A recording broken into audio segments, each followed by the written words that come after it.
ಆ ಒಮ್ಮೆ ಕಲ್ಪಿಸ್ಕೊಳ್ಳಿ, ಅಂದಿನ ಕಾಲದ ಅತ್ಯಂತ ಶಕ್ತಿಶಾಲಿ ರೋಮನ್ ಸಾಮ್ರಾಜ್ಯದ ಗಣ್ಯ ಸೈನಿಕರು ಒಂದು ಕಡೆ ಕಾವಲು ಕಾಯ್ತಿದ್ದಾರೆ. ಹೌದು, ಕಾವಲು ಕಾಯ್ತಿದ್ದಾರೆ.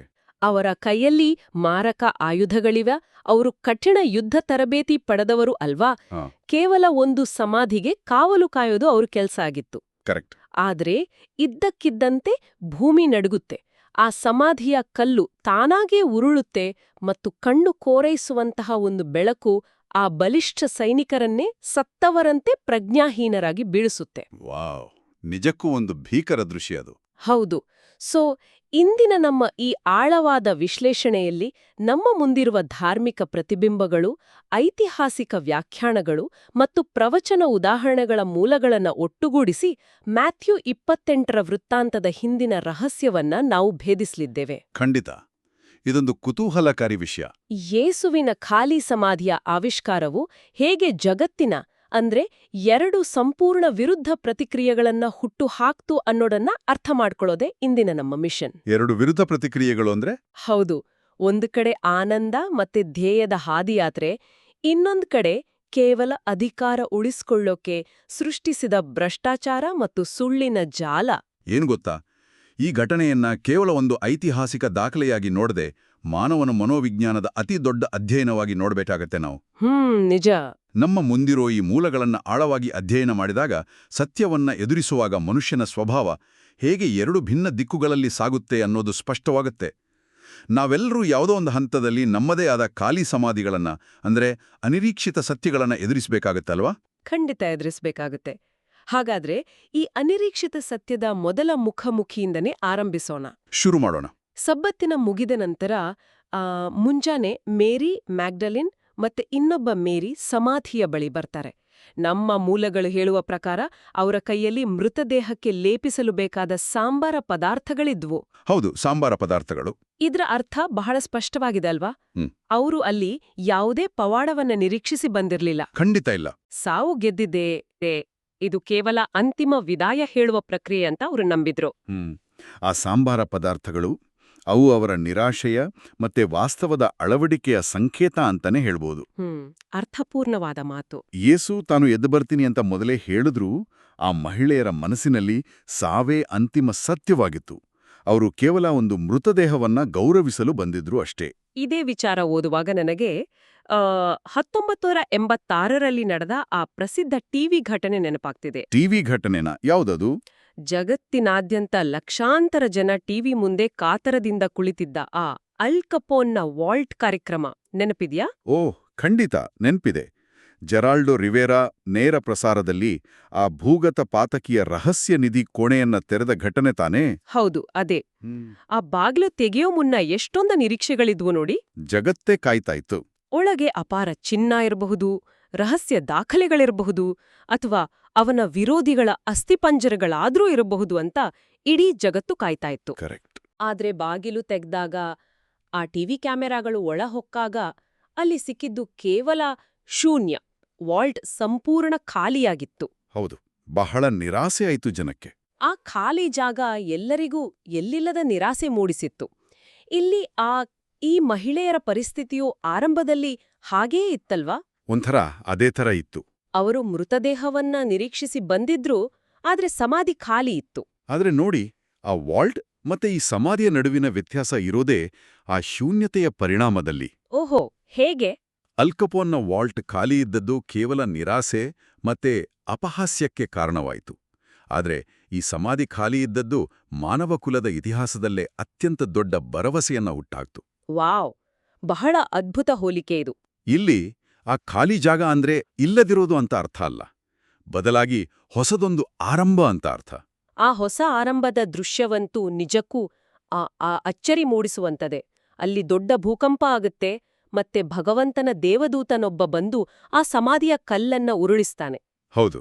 ಇಲ್ಲೊಂದು ಪ್ರಶ್ನೆ ಏಳುತ್ತೆ ನಂಗೆ. ದೇವದೂತ ಆ ಕಲ್ಲನ್ನು ಉರುಳಿಸಿದ್ದು ಯೇಸುವಿಗೆ ಹೊರಬರಲು ದಾರಿ ಮಾಡಿಕೊಡೋದಕ್ಕಾ? ಇಲ್ಲ, ಅದೇ ಇಲ್ಲಿನ ಅತಿದೊಡ್ಡ ತಪ್ಪು ಗ್ರಹಿಕೆ. ಹೌದಾ? ನಮ್ಮ ಮೂಲಗಳು ಮತ್ತೆ ಧಾರ್ಮಿಕ ವ್ಯಾಖ್ಯಾನಗಳು ಸ್ಪಷ್ಟಪಡಿಸುವಂತೆ ಆ ಪುನರುತ್ಥಾನಗೊಂಡ ಶರೀರಕ್ಕೆ ಆ ಕಲ್ಲಿನ ತಡೆ ಯಾವುದೇ ರೀತಿಯ ಅಡ್ಡಿಯಾಗಿರಲಿಲ್ಲ. ಅಂದ್ರೆ ಯೇಸು ಮೊದಲೇ ದೇವದೂತ ಬರೋ ಮುನ್ನವೇ ಯೇಸು ಅಲ್ಲಿಂದ ಎದ್ದು ಹೋಗಿದ್ದ. ದೇವದೂತ ಕಲ್ಲನ್ನ ಸರಿಸಿದ್ದು ಆತನನ್ನ ಹೊರಗೆ ಬಿಡೋಕೆಲ್ಲ, ಬದಲಾಗಿ ಆ ಮಹಿಳೆಯರು ಮತ್ತೆ ಸಾಕ್ಷಿಗಳು ಸಮಾಧಿಯ ಒಳಗೆ ನೋಡ್ಲಿ ಅಂತ. ಆರೆ ಇದು ನಾನು ಯೋಚ್ಸೇ ಇರ್ಲಿಲ್ಲ. ಆ ಬಾಗಿಲು ತೆರೆದದ್ದು ಜಗತ್ತು ಒಳಬಂದು ಆ ಶೂನ್ಯತೆಯನ್ನ ಕಣ್ಣಾರೆ ಕಂಡು ಖಚಿತಪಡಿಸ್ಕೊಳ್ಳಿ ಅನ್ನೋ ಏಕೈಕ ಉದ್ದೇಶದಿಂದ. ಇಲ್ಲಿಂದ ಈ ಕಥೆ ಇನ್ನಷ್ಟು ರೋಚಕ ಮತ್ತೆ ವಿಪರ್ಯಾಸಗಳಿಂದ ಕೂಡಿದ ತಿರುವು ಪಡೆಯುತ್ತೆ. ಹೌದು, ಹೇಗಂದ್ರೆ ಆ ದೇವದೂತನ ದರ್ಶನ ಎಂಥವರಿಗಾದ್ರೂ ಬೆವರು ತರಿಸುವಂತಿತ್ತು. ದೇವದೂತನ ಮುಖ ಮಿಂಚಿನಂತಿತ್ತು, ಉಡುಪು ಹಿಮದಷ್ಟು ಬೆಳ್ಳಗಿತ್ತು ಅಂತ ಮೂಲಗಳು ವಿವರಿಸ್ತವೆ. ನಿಜ, ಬಹಳ ತೇಜಸ್ವಿಯಾಗಿತ್ತು. ಆ ಕಾವಲಿದ್ದ ರೋಮನ್ ಕಾವಲುಗಾರರು ಈ ದೃಶ್ಯವನ್ನ ನೋಡ್ತಾರೆ.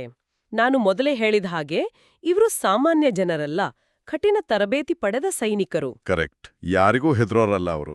ಆದ್ರೆ ಆ ಅತಿಮಾನುಷ ದೃಶ್ಯವನ್ನ ನೋಡಿ ಅವರು ಭಯದಿಂದ ನಡುಗಿ ಸತ್ತವರಂತಾದ್ರು. ಹೌದು, ಅಕ್ಷರಶಃ ಪಾರ್ಶ್ವವಾಯು ಬಡದವರಂತೆ ಮೈಮರ್ತು ಬಿದ್ರು ಅವರು.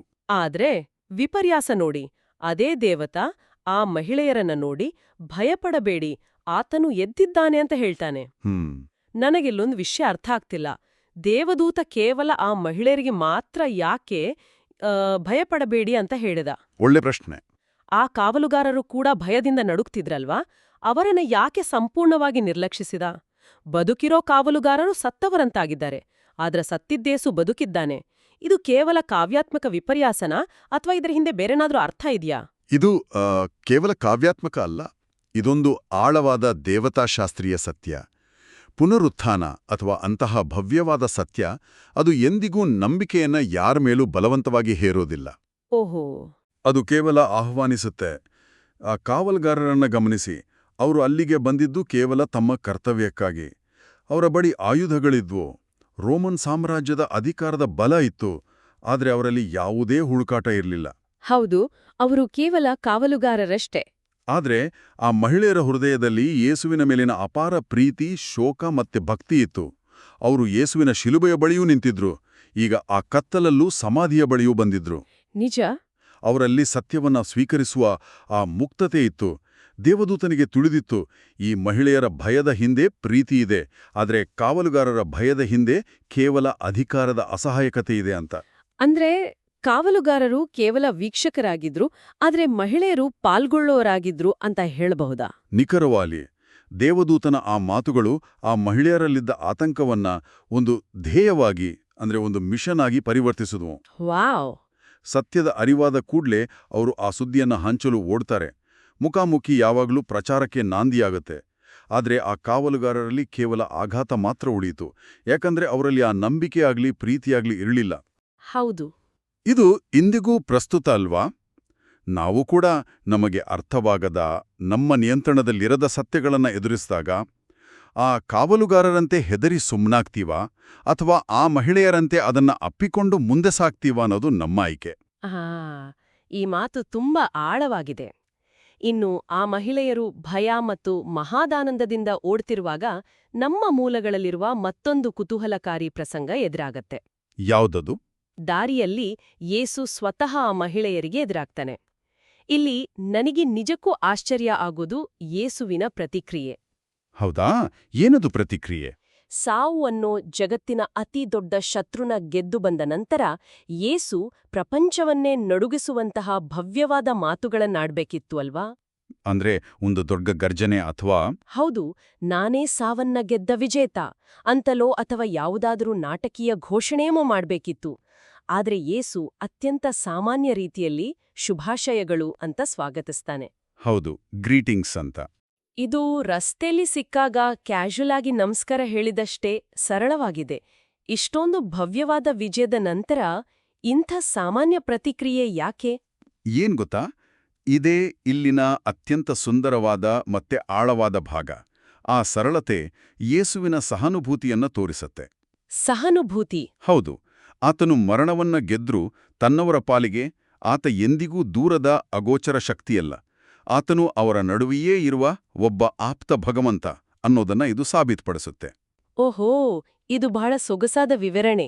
ಈ ಘಟನೆಯಲ್ಲಿ ನಾವು ಮುಖಾಮುಖಿ, ಆರಾಧನೆ ಮತ್ತು ಧ್ಯೇಯ ಅಂದ್ರೆ ಎನ್ಕೌಂಟರ್, ವರ್ಷಿಪ್ ಮತ್ತೆ ಮಿಷನ್ ಅನ್ನೋ ಕ್ರಿಶ್ಚಿಯನ್ ನಂಬಿಕೆಯ ಒಂದು ಪ್ರಬಲ ಮಾದರಿಯನ್ನ ನೋಡ್ತೀವಿ. ಈ ಮುಖಾಮುಖಿ, ಆರಾಧನೆ ಮತ್ತು ಧ್ಯೇಯ ಮಾದರಿಯನ್ನ ಸ್ವಲ್ಪ ಬಿಡ್ಸಿ ಹೇಳ್ತೀರಾ? ಇಲ್ಲಿ ಅದು ಹೇಗ್ ಕೆಲಸ ಮಾಡ್ತಿದೆ ಅಂತ. ಖಂಡಿತ ಹೇಳ್ತೀನಿ. ಮೊದಲನೇದು ಮುಖಾಮುಖಿ ಅಥವಾ ಎನ್ಕೌಂಟರ್.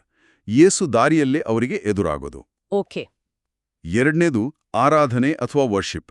ಮೂಲಗರು ಸ್ಪಷ್ಟವಾಗಿ ಹೇಳುವಂತೆ ಆ ಮಹಿಳೆಯರು ಯೇಸುವಿನ ಬಳಿ ಬಂದು ಆತನ ಪಾದಗಳನ್ನ ಹಿಡಿದು ಆರಾಧಿಸ್ತಾರೆ. ಇಲ್ಲಿ ಪಾದಗಳನ್ನ ಹಿಡಿಯೋದು ಕೇವಲ ಭಕ್ತಿಯ ಸಂಕೇತ ಮಾತ್ರ ಅಲ್ಲ.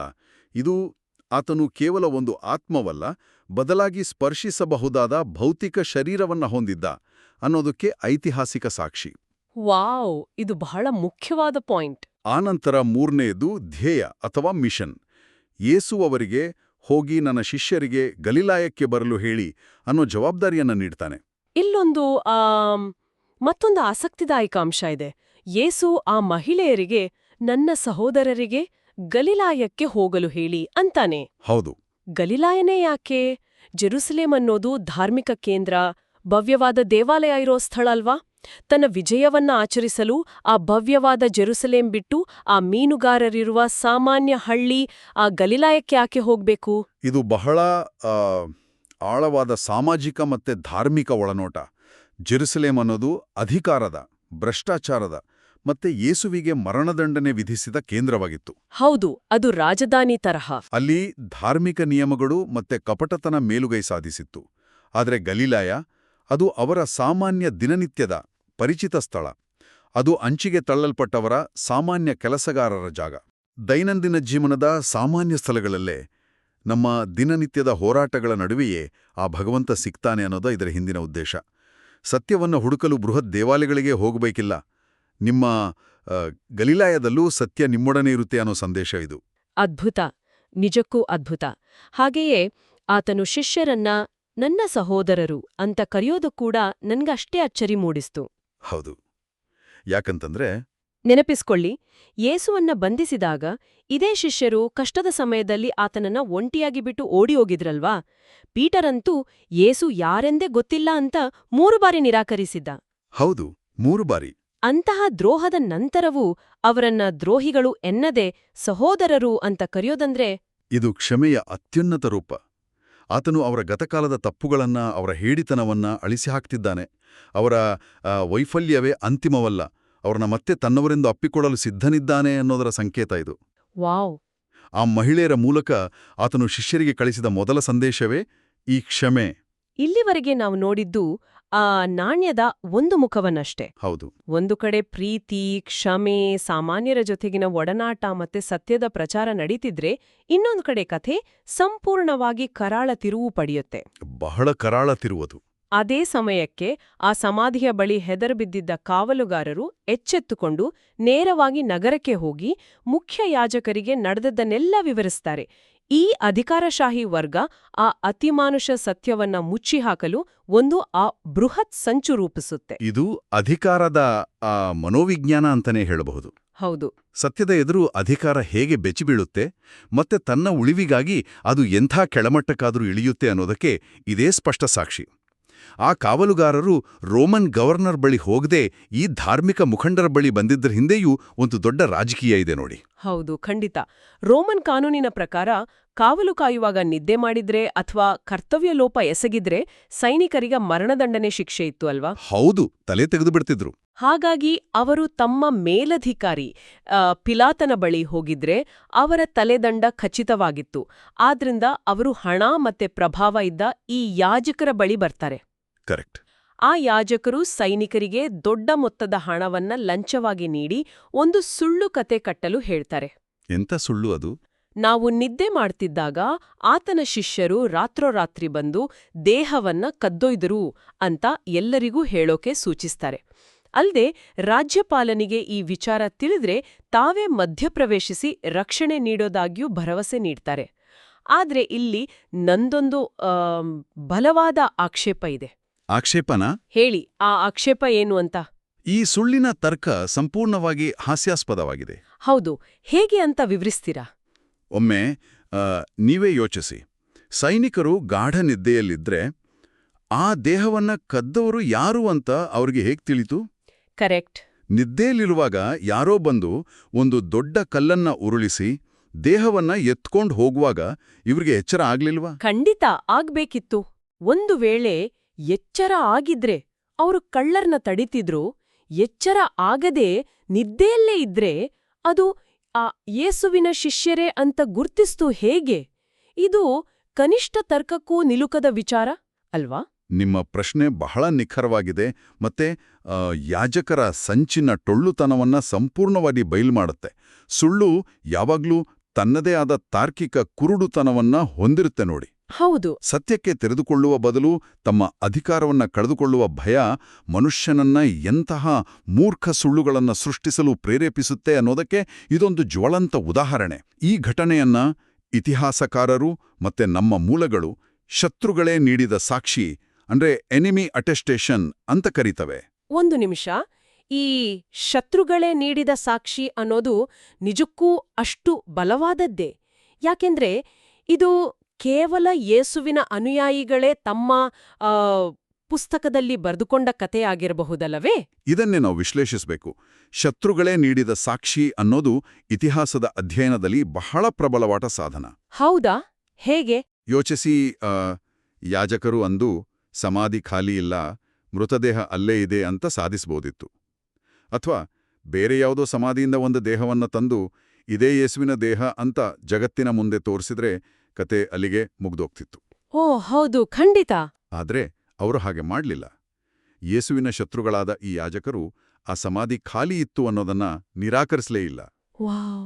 ಬದಲಾಗಿ ಆ ಖಾಲಿ ಸಮಾಧಿಯನ್ನ ವಿವರಿಸಲು ಒಂದು ಸುಳ್ಳು ಕಥೆಯನ್ನ, ಅಂದ್ರೆ ಆ ಶಿಷ್ಯರು ಕದ್ರು ಅನ್ನೋ ಕಥೆಯನ್ನ ಸೃಷ್ಟಿಸಬೇಕಾಯಿತು. ಅಂದ್ರೆ ಯೇಸುವಿನ ದೇಹ ಆ ಸಮಾಧಿಯಲ್ಲಿ ಇರ್ಲಿಲ್ಲ ಅನ್ನೋದಕ್ಕೆ ಸ್ವತಃ ಆತನ ಕಟ್ಟ ಶತ್ರುಗಳೇ ಈ ಸುಳ್ಳಿನ ಮೂಲಕ ಅರಿವಿಲ್ಲದೆ ಅತಿದೊಡ್ಡ ಸಾಕ್ಷಿ ನುಡಿದ್ರು. ಅರೆ, ಇದು ನಾನು ಈ ಆಂಗಲಲ್ಲಿ ಯೋಚಿಸೇ ಇರ್ಲಿಲ್ಲ. ತಾವು ಕಟ್ಟಿದ ಕಡಪೆ ಸುಳ್ಳಿನ ಮೂಲಕವೇ ಅವರು ಖಾಲಿ ಸಮಾಧಿಯ ಸತ್ಯವನ್ನ ಜಗತ್ತಿಗೆ ಖಚಿತಪಡಿಸಿದ್ರು. ನಿಜಕ್ಕೂ ಬೆರಗುಗೊಳಿಸುವ ವಿಶ್ಲೇಷಣೆ ಇದು. ತಾವು ಅಡಗಿಸಲು ಪ್ರಯತ್ನಿಸಿದ ಸತ್ಯವನ್ನ ತಮ್ಮ ಸುಳ್ಳಿನ ಮೂಲಕವೇ ಜಗತ್ತಿಗೆ ಸಾರಿದ್ರು ಅಂತಾಯ್ತು. ಹೌದು, ನಿಖರವಾಗಿ ಅದೇ. ಅಂದ್ರೆ ಈ ಎಲ್ಲಾ ಮೂಲಗಳಿಂದ ನಾವು ಪಡೆಯಬಹುದಾದ ಪ್ರಮುಖ ಸಾರಾಂಶ ಏನಂದ್ರೆ, ಖಾಲಿ ಸಮಾಧಿಯು ಜಗತ್ತಿನ ಮುಂದೆ ಎರಡು ಸ್ಪಷ್ಟವಾದ ಆದ್ರೆ ಸಂಪೂರ್ಣವಾಗಿ ವಿರುದ್ಧವಾದ ಆಯ್ಕೆಗಳನ್ನ ತೆರೆದಿಟ್ಟು. ಹೌದು, ಎರಡೂ ಆಯ್ಕೆಗಳು. ಒಂದು ಕಡೆ ಮಹಿಳೆಯರು, ಅವರು ಅನಿರೀಕ್ಷಿತ ಸತ್ಯವನ್ನ ಅಪ್ಪಿಕೊಂಡು ಭಯವನ್ನ ಧ್ಯೇಯವಾಗಿ ಬದಲಾಯಿಸ್ಕೊಂಡ್ರು. ಜೀವನದಲ್ಲಿ ಕ್ಷಮೆ, ಭರವಸೆ ಮತ್ತೆ ಸತ್ಯದ ಪ್ರಚಾರದ ಮಾರ್ಗವನ್ನ ಹಿಡಿದ್ರು. ಮತ್ತೆ ಮತ್ತೊಂದು ಕಡೆ ಯಾಜಕರು ಮತ್ತೆ ಕಾವಲುಗಾರರು ತಮ್ಮ ಸ್ಥಾನಮಾನ, ಭದ್ರತೆ ಮತ್ತೆ ಅಧಿಕಾರ ಉಳಿಸ್ಕೊಳ್ಳಲು ಸತ್ಯವನ್ನ ಹಣದಿಂದ ಮುಚ್ಚಿಹಾಕುವ ಮಾರ್ಗ. ಸತ್ಯ ಕಣ್ಣೆದುರೇ ಇದ್ರೂ ಅದನ್ನ ನಿರಾಕರಿಸುವ ಲಂಚ ಮತ್ತು ಭ್ರಷ್ಟಾಚಾರದ ಹಾದಿ. ಏನ್ಗೊತ್ತಾ, ಸತ್ಯ ಯಾವತ್ತಿದ್ರೂ ಹೊರಬರುತ್ತೆ, ಅದು ಸಮಾಧಿಯ ಕಲ್ಲನ್ನು ಸೀಳ್ಕೊಂಡು ಬರುತ್ತೆ. ನಿಜ. ಆದರೆ ಅದನ್ನ ನಾವು ಎದುರಿಸುವ ರೀತಿ ನಮ್ಮ ವ್ಯಕ್ತಿತ್ವವನ್ನ, ನಮ್ಮ ನೈತಿಕತೆಯ ಆಳವನ್ನ ನಿರ್ಧರಿಸುತ್ತೆ. ಆ ಮಹಿಳೆಯರಿಗೆ ಸತ್ಯವು ಶಕ್ತಿಯಾಯಿತು, ಅದೇ ಸತ್ಯವು ಯಾಜಕರಿಗೆ ಭಯವಾಯಿತು. ಹಾಗಾದ್ರೆ ಈ ಸಂಪೂರ್ಣ ಚರ್ಚೆಯ ಆಧಾರದ ಮೇಲೆ ಈ ಆಳವಾದ ವಿಶ್ಲೇಷಣೆಯನ್ನ ಆಲಿಸುತ್ತಿರುವ ನಮ್ಮೆಲ್ಲ ಕೇಳುಗರಿಗೂ ಆಲೋಚಿಸಲು ಒಂದು ಅಂತಿಮ ಪ್ರಚೋದನಾಕಾರಿ ಚಿಂತನೆಯನ್ನ ಬಿಟ್ಟೋಗೋಣ. ಖಂಡಿತ, ಬಹಳ ಮುಖ್ಯ ಇದು. ರೋಮನ್ ಕಾವಲುಗಾರರನ್ನು ಒಮ್ಮೆ ನೆನಪಿಸ್ಕೊಳ್ಳಿ. ಅವರು ದೇವದೂತನನ್ನ ಕಣ್ಣಾರೆ ಕಂಡಿದ್ರು. ಆ ಮಹಾಭೂಕಂಪವನ್ನ ತಮ್ಮ ಕಾಲಡಿಯಲ್ಲಿಯೇ ಅನುಭವಿಸಿದ್ರು. ಮತ್ತೆ ಆ ಸಮಾಧಿ ಖಾಲಿಯಾಗಿದ್ದನ್ನ ಖುದ್ದಾಗಿ ನೋಡಿದ್ರು. ಹೌದು, ಎಲ್ಲವನ್ನೂ ನೋಡಿದ್ರು ಅವರು. ಇಷ್ಟೆಲ್ಲ ಸ್ಪಷ್ಟವಾದ, ನಿರಾಕರಿಸಲಾಗದ ಸತ್ಯ ಕಣ್ಣು ಮುಂದಿದ್ರು. ಅವರು ವಾಸ್ತವವನ್ನ ಒಪ್ಪುಕೊಳ್ಳುವ ಬದಲು, ಆ ಸತ್ಯದ ಪರವಾಗಿ ನಿಲ್ಲುವ ಬದಲು ಹಣ ಮತ್ತೆ ಸುಳ್ಳಿನ ಮೊರೆ ಹೋದ್ರು.